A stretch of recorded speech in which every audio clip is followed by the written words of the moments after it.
Good morning, good afternoon, and good evening, guys. Celtic Warband here, and thanks for tuning in to another episode of my Kingdoms and Castles Let's Play.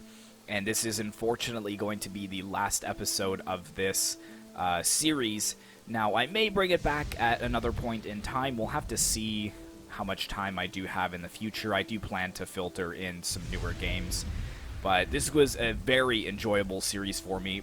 And unfortunately, it took me till the very last episode to realize you can turn off the clouds and the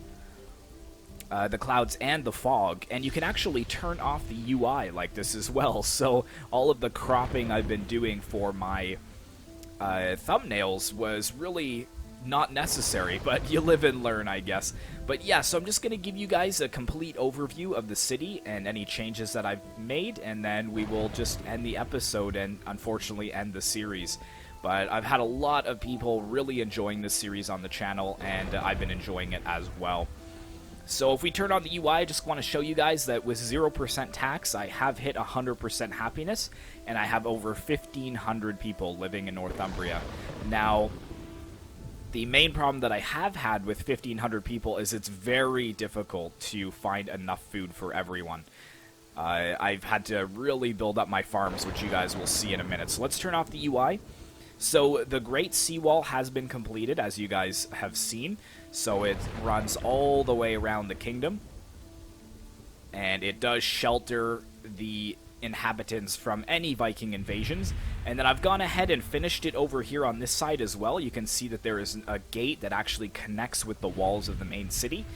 And I've actually moved Queen Barbara over here. I kind of liked her a little bit better over on this side, and I've renamed her Mary Queen of Scots, just because this is kind of an English style city.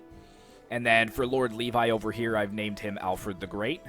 But just look at all the food production that I've had to do over here just to stay alive. Food Island, I never thought I'd see the day when Food Island would not be enough to support our inhabitants, but we need all of these farms here. We need the orchards that are running over here, and I actually had to delete a granary, or sorry, is that a granary? Yes, it is. I had to delete the granary and put an orchard over here as well, just to keep up with the food.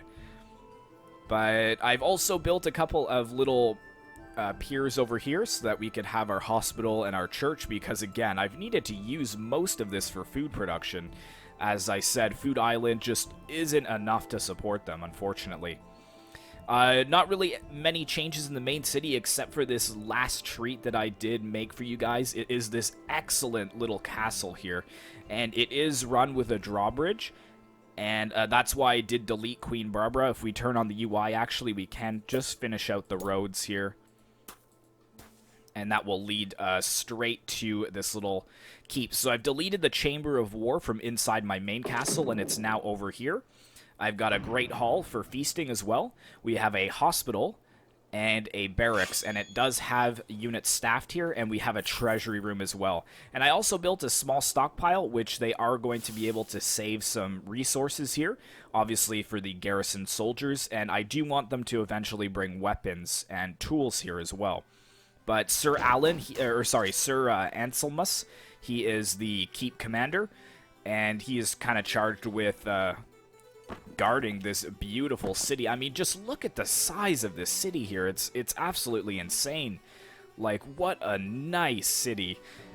Oh, like, I never thought that it would look like this. Like, you kind of just build and plan as you go, but like I said before, we had thought at one point that this was the Great Wall, but it is no longer the Great Wall. Our seawall is probably one of my most favorite parts of the city, just expanding all the way around.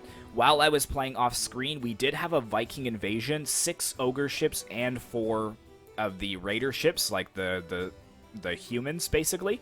And they destroyed this one ballista tower over here on the corner, and they destroyed like 3 of my walkways, but that was as far as they made it into the city. All the other ogres were destroyed.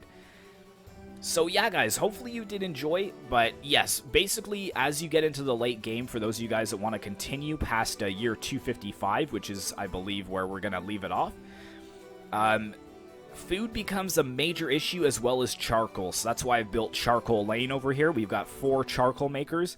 And if we turn on the UI again, you can see I'm barely keeping up with only 15 surplus of charcoal. But look at all the stone I have here. This is incredible. 3,338 stone and 1,390 wood. And basically, I just don't have anywhere else to really spend it on.